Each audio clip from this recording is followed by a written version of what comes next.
afternoon, West Ham fans. Rush to the West Ham Network. Hope you're all safe and well. It's Monday. It's the start of another week, and West Ham can't ruin Budden's birthday week as we play on Monday. Now, this morning, did a bit of a brain dump, a trail of consciousness, talking about where we currently are at the moment, and talking about Sullivan and the Ball's decision in terms of what happens next. And I think traditionally we would have had probably Nuno in charge by now. If it wasn't for all the, if it wasn't for the fact that the next home game is the boycott game, I think that's, I mean, timing, is it coincidental?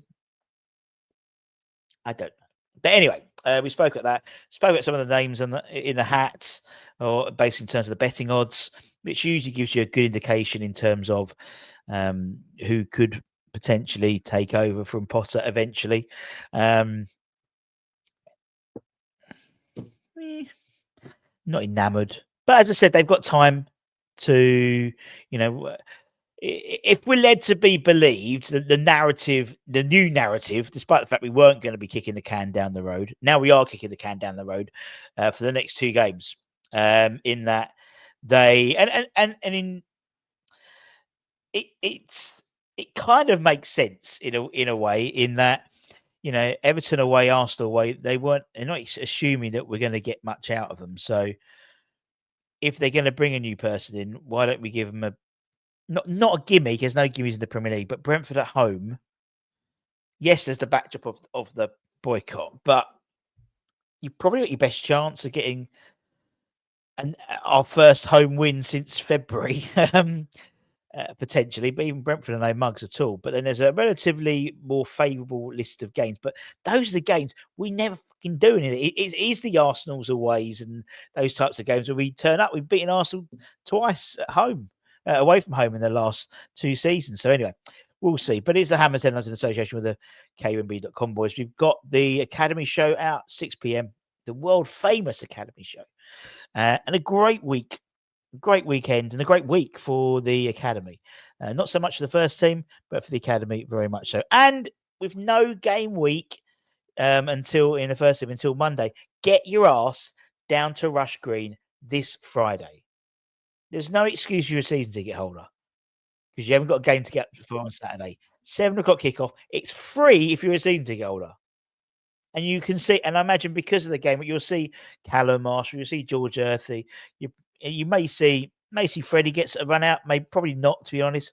You'll see the future. Edris Golombekis, Preston Fearon, Amika Dialey, Ezra Mayes, Mamadou Kante. You'll see the big lad himself. So get your ass down there because, it'd be good to get a really good crowd because off the back of 2 wins as well, could they go for 3 wins in a row? But let's talk about the current regime and an interesting exchange from the chairman's fiance, Mpika Pixton. Now, it's quite unusual that there's a response directed to the current plight from Mpika. She's quite, she's very much her own social media presence, but she's launched a defense of West Ham's chairman with a blunt response and blunt warning to fans of the reality of their demands of David Sullivan. She said in a social media post in response to criticism about responding to a piece of social media criticism of Mr. Sullivan, saying he works his arse off and gives a shit about the club. Spent a fortune on the players and managers. There's no exact science to guarantee results. Yes, fair enough. That's right. When David Sullivan, David Gold left Birmingham, the fans were thrilled. Within 18 months, the new Chinese owners ruined the club. Be careful what you wish for. That's the same line with David Moyes, isn't it? It's be careful what you wish for. He gives a fuck until you've walked in someone else's shoes. No one can a true comprehension of all. No one can probably have a true comprehension of all sides and dynamics. He's as devastated as you are, believe me. And then referring to the current predicament, she said, I see your point in terms of empathy, in terms of the amount of money that's spent on managers. Watch this space as things will change. Don't lose faith. Cryptic from Ampika. Now, to be honest, it'd be far easier to just like brush it off. But, some might question, her suggestion that things might change holds out maybe the past failures of West Ham's leadership could be an olive branch that we're going to be changing direction, maybe changing the management, maybe changing the I don't know. But things will change. Things will change, apparently, according to Housewife of Cheshire's Pika. Not an ITK, not Sean, not X, but from Ampika. However, that was then not necessarily doubled down, but there was some tweetage from our favourite ITK.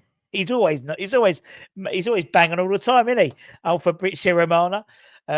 He has, and actually it follows on from reports from Sky Sports yesterday as well, suggesting that internal talks are currently taking place with eventual replacements of David Potter, even worse. David Moyes, of Graham Potter's replacement being assessed with a decision could follow soon.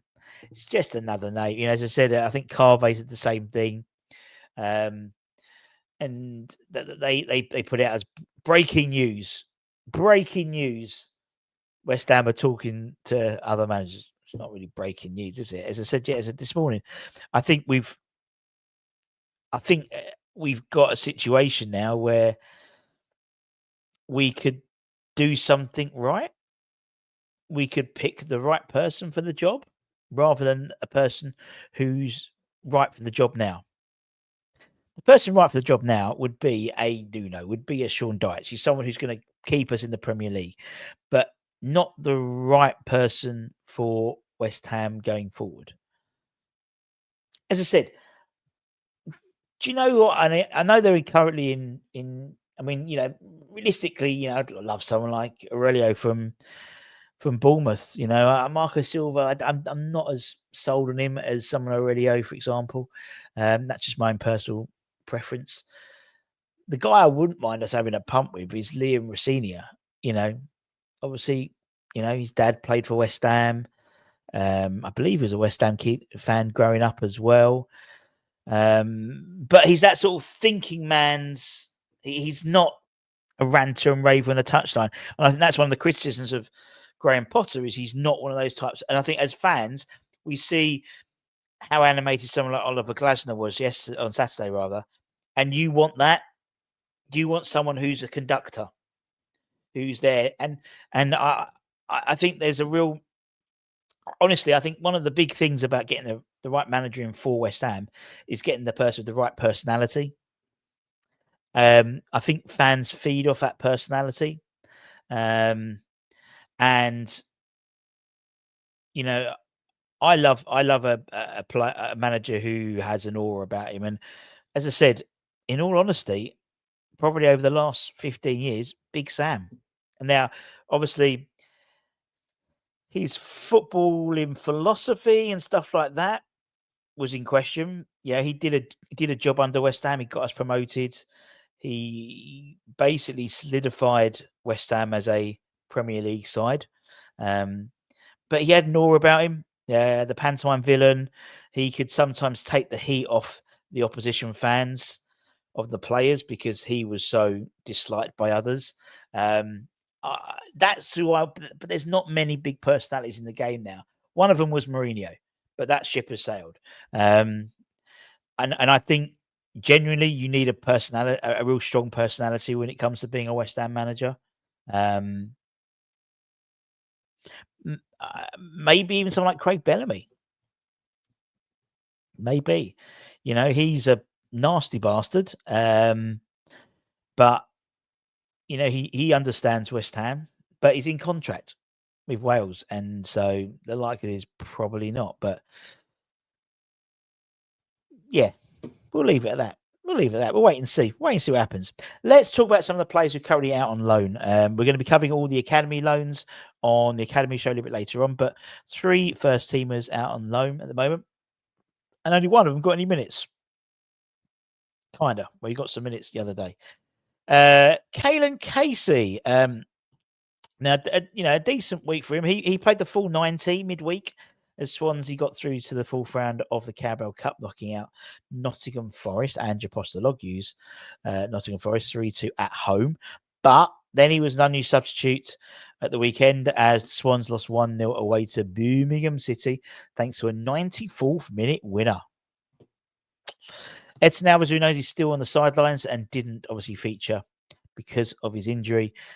He'll probably be back maybe next week, if not this weekend. Fenerbahce drew 1-0 away to Kazimapasa. And young Lewis Orford was an unused substitute as Stevenage beat Exeter 2-1 at home to move to second in the league. So no minutes for Lewis, but he was on the bench. And then, for the academy ones, some good minutes for some of the players as well. So, well, not necessarily for these guys, but there were some good minutes for the academy players on loan. We'll talk about that in a few hours' time. But don't forget to check out kneesupmotherbrand.com for latest news, reviews, and opinions. And if you want your dog to have a West Ham shirt, check out Premier Sports Prints. We'll be having some stuff I can show you guys in terms of some of the stuff they do, but we're working with them this season. Nice guys, really, really top guys. And what else was I going to say? Yeah, that's it. You can like, comment, share, subscribe, all that good stuff. But if you're watching on your phone and where it's just like share, save, add to that, keep scrolling to the end, and there's a button which is hype. Hype. If you press that and you hype this video, now apparently you have every subscriber gets 3 hypes. Every YouTuber person, you can do 3 hype. So if you could use 1 hype for this, I'd love that. Anyway, little birthday present for me. Oh, it's not till Thursday, but don't matter. Anyway, take care, stay safe, stay warm, stay, and we'll keep the faith, and I'll see you soon. Peace out.